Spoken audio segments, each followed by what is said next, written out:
You know, people talk about Chernobyl like it was the first nightmare.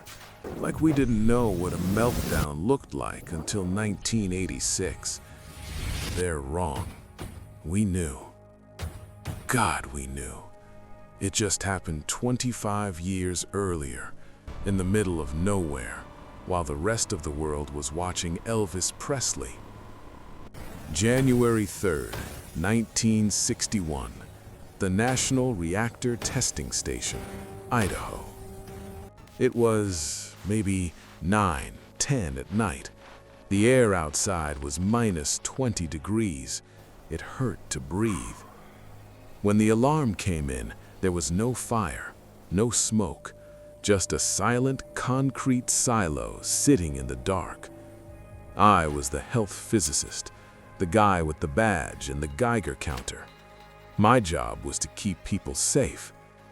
That night, I was just a grave robber. Paul and I went in first.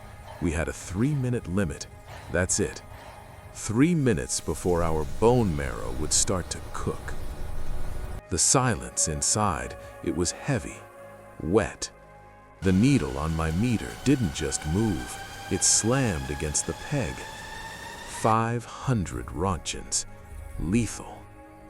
We found McKinley on the floor, moaning, trying to crawl. We found Burns, he was gone.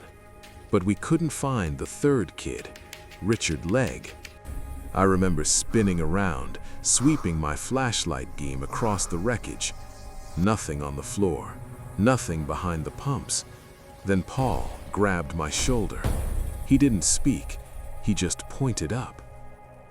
High above us, in the shadows of the rafters, there was a shape, a human shape. He was pinned to the ceiling, impaled by a shield plug, like a butterfly pinned to a collector's board. That's when I realized this wasn't an accident. This was an execution. And physics pulled the trigger. To understand how a man ends up on the ceiling, you have to understand the place. SL-1. It was a prototype. Small, simple. The Army wanted a reactor they could disassemble and fly to the Arctic to power radar stations. It was basically a nuclear tea kettle. The crew? Kids mostly. Burns was 22, Legg was 26, McKinley was 27. They were stuck in the high desert, bored out of their minds. 12-hour shifts, playing cards, drinking beer, waiting for something to happen. But the isolation, it does things to you, especially in winter. It gets inside your head. We started hearing rumors. Bad blood between Burns and Legg. You know how it is. Put 3 men in a metal can for too long and the air gets toxic. There was talk about a woman, Burns' wife, Arlene. She wanted a divorce. Burns was falling apart. He was drinking too much, fighting in town. He was a ticking bomb. And where did the Army put this ticking bomb? Inside a nuclear silo. Look, I'm not saying I know what was in his heart that night. Maybe it was just fatigue. Maybe. But the tension in that room must have been thicker than the lead shielding. But emotions don't cause explosions. Flaws do. And SL-1 had a fatal one. A design so stupid, looking back, it makes me sick. Most reactors have redundancy, safety nets. SL-1 had 5 control rods. But here's the kicker. The central one, rod number 9, controlled 40% of the core's reactivity. 40%. Just one rod. Think about that. It means if you pull that single rod out too far, the reactor goes critical, instantly. No warning, no second chance. You become God with one pull of a handle. And the maintenance procedure? Manual. Can you believe that? To reconnect the mechanism, a man had to stand directly over the reactor vessel, grab the rod, and lift it by hand. 80 pounds of metal. And the damn things were always sticking. You had to wrestle them, shake them. So picture it.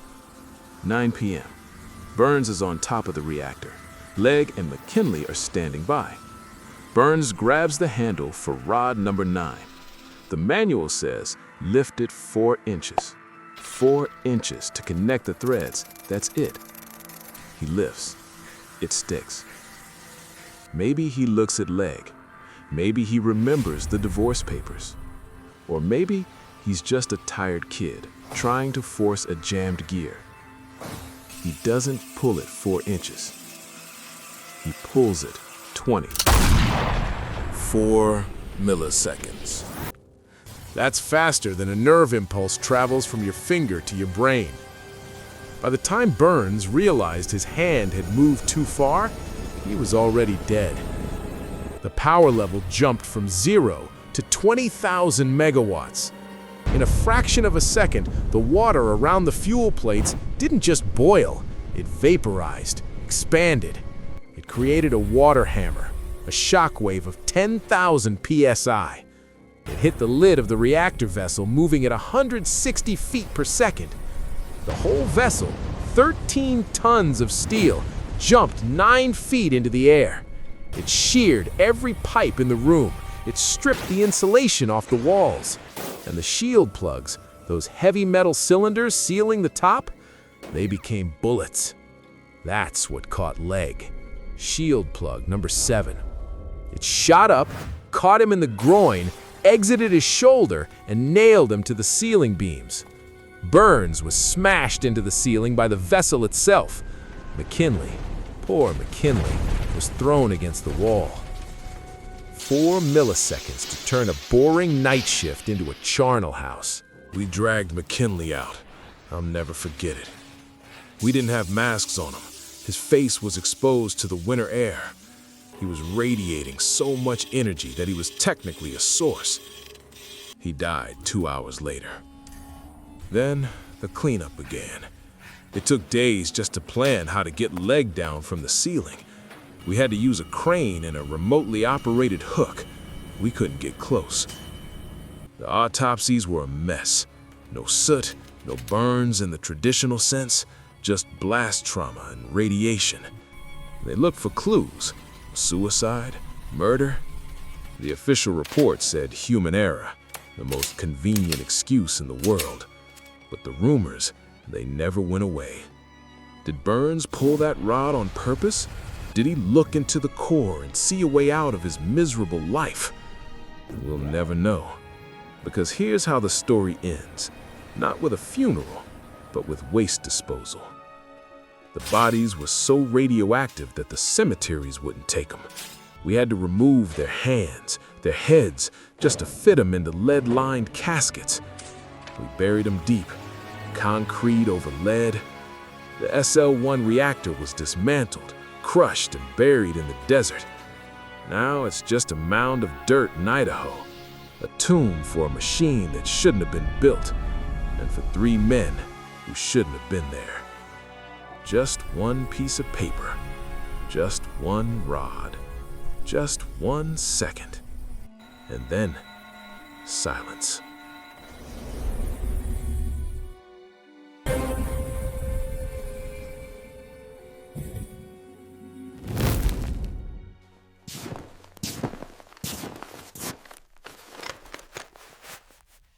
The reaction has stopped, but the decay never ends. Subscribe to see what breaks next.